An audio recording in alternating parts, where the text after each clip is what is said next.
Alappuzha ചന്ദരൂരിൽ school വിദ്യാർത്ഥി റോഡിലെ വെള്ളക്കെട്ടിൽ വീണു. അമ്മയ്ക്കൊപ്പം സ്കൂളിലേക്ക് പോകുമ്പോഴാണ് അപകടമുണ്ടായത്. അരൂർ തുറവൂർ ഉയരപ്പാത മേഖലയിലാണ് അപകടം നടന്നത്. വെള്ളക്കെട്ടിൽ വീണ കുട്ടിയെ അമ്മ പിടിച്ച് കയറ്റുകയായിരുന്നു. കൂടുതൽ വിവരങ്ങളുമായി ദേവൻ ഇപ്പോൾ നമ്മോടൊപ്പമുണ്ട്. ദേവൻ, വലിയ അപകടം സംഭവിക്കാതെ എന്തായാലും രക്ഷപ്പെട്ടു. പക്ഷേ വലിയ വെള്ളക്കെട്ടും കുഴികളും ഈ പ്രദേശത്തുണ്ട്. പ്രത്യേകിച്ച് സ്കൂൾ തുറന്ന സാഹചര്യത്തിൽ കുറെ കൂടി കരുതലോടെ ഈ പ്രദേശത്ത് പണികൾ നടത്തേണ്ട, അല്ലെങ്കിൽ സൈൻ ബോർഡുകൾ വയ്ക്കേണ്ട, ആളുകൾക്ക് കടന്നു പോകാനുള്ള സ്ഥലമിടേണ്ട സാഹചര്യമുണ്ട് എന്നാണോ മനസ്സിലാവുന്നത്?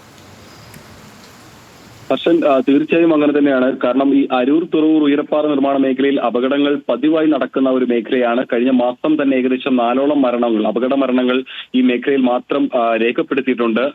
ഇന്നിപ്പോൾ ഈ അപകടം ഉണ്ടായിരിക്കുന്നത് ചന്ദരൂരിന് സമീപമാണ്. സ്കൂൾ കുട്ടി അമ്മയുമായി പോകുമ്പോഴായിരുന്നു റോഡിന്റെ വശത്ത് ഈ റോഡ് നിർമ്മാണത്തിനായി എടുത്തിരുന്ന കുഴിയിലേക്ക് അറിയാതെ വീഴുകയും ഏകദേശം കുട്ടിയുടെ അരഭാഗത്തോളം വെള്ളത്തിൽ മുങ്ങിപ്പോകുന്ന ഒരു സാഹചര്യമാണ് ആ ദൃശ്യങ്ങളിൽ നമുക്ക് കാണാൻ കഴിയുന്നത്. അമ്മ തന്നെയാണ് ആ കുട്ടിയെ കുഴിയിൽ നിന്നും വലിച്ചു കയറ്റിയതും പിന്നീട് അടുത്തുണ്ടായിരുന്ന ഓട്ടോ ഡ്രൈവർമാരെല്ലാവരും മൂടിയെത്തിയ കുട്ടിയെ ഈ കുഴിയിൽ നിന്നും വലിച്ചു കയറ്റുകയുമായിരുന്നു.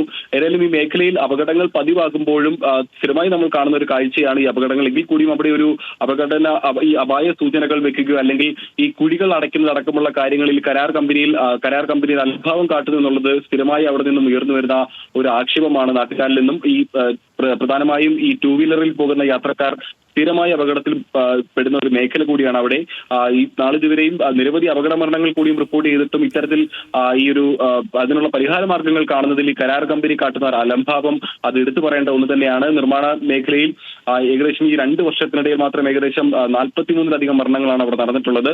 ഇന്നിപ്പോൾ ഏതായാലും ഈ ഒരു വലിയൊരു അപകടമാണ് ഉണ്ടാകേണ്ടത്. അത് ഭാഗ്യം കൊണ്ട് മാത്രം രക്ഷപ്പെട്ടു എന്ന് വേണം പറയാൻ. ഹർഷൻ, ദേവനാണ് വിവരങ്ങൾ നൽകിയത്.